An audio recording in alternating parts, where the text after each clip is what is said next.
আগে তোমরা আমাকে কমেন্ট করে বলো তো যে তোমাদের কার কার ঘুরতে যেতে ভালো লাগে, সে চেনা জায়গা হোক অচেনা জায়গা হোক, কার কার ইন্টারেস্ট বলো আগে ঘোরাতে। আমি কিন্তু সবসময়ের জন্য ঘোরাতে বেশ পছন্দ করি। তোমরা যারা আমার নিয়মিত ভিডিওগুলো দেখো বা রিলসগুলো দেখো, তোমরা দেখো আমি প্রায়ই ঘুরতে যেতে ভালোবাসি, ইনফ্যাক্ট যাইও। তো বিয়ের আগে তেমন তো যাওয়া হতো না, তো বিয়ের পরে বরবাবুরও ইন্টারেস্ট, যে ঘোরাতে নিয়ে যাবে তারও তো একটা ইন্টারেস্ট থাকা দরকার।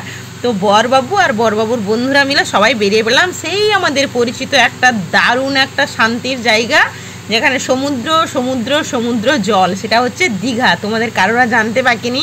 তো দীঘা একদম আমরা সকাল সকাল ভোরে একদম বেরিয়েছি, আর ভোরে বেরানোর পর দীঘা যাওয়ার মানে পৌঁছানোর আগে সেটা আমরা মানে এতটাই খিদে পেয়ে গেছিলো, সবাই বললাম না একটা রাস্তার ধারে বেশ পরিষ্কার পরিচ্ছন্ন চটিতে সুন্দর আমরা খেতে বসলাম। আর সত্যি সেই দাদাভাইয়ের জায়গাটা এত ক্লিন এবং মানে কি বলবো যে খাওয়ার একটা আগ্রহ তোমার জন্মাবে। তারপরে খাওয়ার পরে পৌঁছে গেলাম শঙ্করপুর। আমরা শঙ্করপুর হয়েই গেছিলাম। ওহো, তার আগে তোমাদের বলে রাখি যে আমাদের ব্রেকফাস্টের মেনুতে কী ছিল। ছিল মুড়ি, তোমরা তো আগের ক্লিপে দেখতেই পেলে। মুড়ি ছিল, একটু ঘুগনি ছিল, পেঁয়াজ কুচি, শসা কুচি, তারপর আমরা চাও খেয়েছিলাম। আর শেষে সবাই বললো যে একটা করে ডিম সিদ্ধ খাবে। কেউ ডিম সিদ্ধ খেয়েছে, কেউ ডিম ভাজি খেয়েছে। তো সবার শেষে একদম পৌঁছে গেলাম আমাদের প্রাণের শহর দীঘাতে। সত্যি বলতে কি দীঘা না তুমি যতবারই যাও তোমাকে ততবারই টানবে। মানে ওটার একটা আলাদা সৌন্দর্য, যতই নোংরা হোক, যতই তোমার মানে কি বলবো, ওটা একটা মন ভালো করে জায়গা।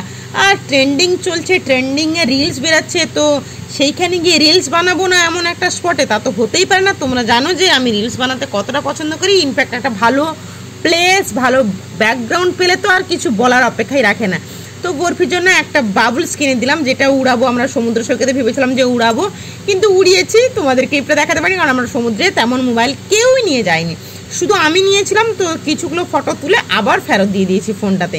তো সমুদ্র সৈকতে এতটাই ঢেউ আসছিল, মানে কি বলবো, মানে তোমাদেরকে বলার অপেক্ষা না, কি ঢেউ। মানে বাচ্চাকে নিয়ে গেছি, তো আমি তো বেশি দূর মানে ভাবতেই পারিনি, যেতেও পারিনি আর কি, ভাবার কথা। বরফিকে আমাকে ধরে রাখতে হয়েছে। তোমাদের এই ক্লিপটা দেখাচ্ছি বরফির প্রথম সমুদ্রে স্নান, প্রথম সমুদ্র, কি বলবো, ওর একটা উচ্ছ্বাস আনন্দ।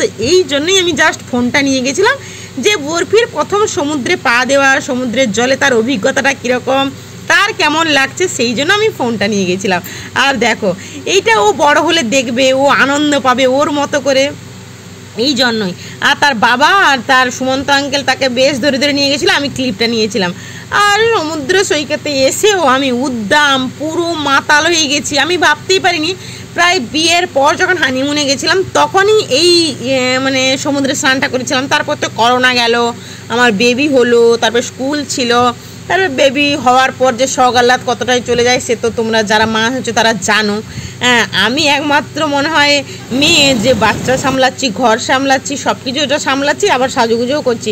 তো যাই হোক, স্নান টান করার পর আমরা খেতে গেছিলাম। আমাদের মাংস কিনে রান্না করতে দেওয়া ছিল, তো শুধু স্রেফ মাংস ভাত, আর কিচ্ছুই নয়। তো আমাদের এখান থেকে 2.5 কেজি মাংস আমরা দিয়ে গেছিলাম সেই হোটেলটায় রান্না করতে, আর ভাত সেখানে। আর বরফি একা খেতে বসে, সত্যি কথা বলতে কি বরফির না ওই দিন খাওয়া দাওয়া সত্যিই ঠিকঠাক হয়নি, তাও সে আনন্দের চোটে কিছু মনেই হয়নি। আর তোমরা দেখতে পাচ্ছ তো আমাদের পাত্রাতে শুধু মাংস ভাত, তবে তৃপ্তি করে খেয়েছি। তারপরে এসে বাবরে মুখ টুক পুরো কালো পড়ে গেছে, চশমা তো পরতেই হয়েছে। আর আমি দেখো কোনো দিকে তাকাইনি, গাড়িতে মিউজিক চলছে, সবাই সাজুগুজু করছে। আমার তো সাজুগুজু একদম জানো আমার কত স্পিডে আমি সাজুগুজি, তো একদম মানে সেজে গুজে বেরিয়ে পড়লাম পার্কের দিকে। অমরাবতী পার্কে বরফিকে একটু আনন্দ দেওয়ার চেষ্টা করলাম, কেননা ও মেনলি সত্যি কথা বলতে কি বরফি হওয়ার পর থেকে না এই পার্ক, একটু চিড়িয়াখানা, এই সব একটু আমি খোঁজার চেষ্টা করি। তারপরে ওইখানে একটু অমরাবতী পার্কে ওর ইচ্ছা ছিল বোটে চড়ার, কিন্তু আমি সত্যি বোটে চড়লাম না, অনেকটা দাম, 130 টাকা করে দাম।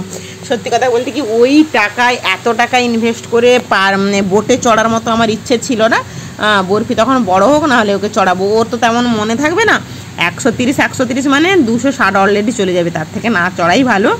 বরফি বড় হলে অবশ্যই তাকে একটা চড়াবো। তারপর চলে গেলাম সায়েন্স সিটি। আর সায়েন্স সিটি মানে এইটা তো একটা মানে কি বলবো, সামনে একটা কম্পালসারি হাততালি মারলেই একটা মানে এই যে গাছে আলো জ্বলবে। আমি তো পুরোটাই চড়েছি, দেখো আমার উল্লাসটা দেখো, একদম প্রয়োজনে সব কিছু জয় করে নিয়েছি মনে হয়। ইয়েস, তো তারপরে আমরা চলে গেলাম ঢেউসাগরে। দীঘা এসছি, একটা সারাদিনের রুটিন, তো সবগুলো জায়গায় একটু একটু করে দেখে যাই। আর আগের বছর গিয়েছিলাম তো বরফি তখন অনেকটাই ছোট ছিল, তা এই বছর একটু বরফি একটু মনে রাখতে পারছি যখন, না ওকে একটু ছোটো ছোটো স্মৃতিগুলো, একটু ছোটো ছোটো মুহূর্তগুলো একটু দেই। আমরা ছোটোবেলায় যেটা পাইনি, আমার মা বাবা যেগুলো আমাদেরকে দেখাতে পারেনি, বা সে আর্থিক দিক থেকে হোক বা পরিবেশগত যাই হোক, আমি অন্তত চেষ্টা করি। তারপরে এই খেলাটা না আমি ইউটিউবে কতবার দেখি, কিন্তু আজকে নিজের চোখে দেখলাম। এইটা আমার খেলার ভীষণ ইচ্ছা ছিল। বাবা কত টাকা, 100টা টাকা, দূর বাবা 100 টাকা দিয়ে আমি এগুলো করব, তার থেকে বরঞ্চ লোকের দেখাটাই আমি ক্লিপ করে তুলে নিই, ব্যাস তাতেই আমার কাজে লাগবে। কিন্তু বেশ মজার ছিল, অনেক ভিড় জমে গেছিলো। আমি ভাবি কি এত ভিড় রে বাবা, কিছু কি হলো নাকি। দেখি এই খেলাটা চোখে দেখলাম, বেশ ভালোই লাগলো। তারপরে টয় ট্রেনে করে সবাই আনন্দ মজা করতে করতে বিরিয়ানি খেয়ে আজকের জার্নি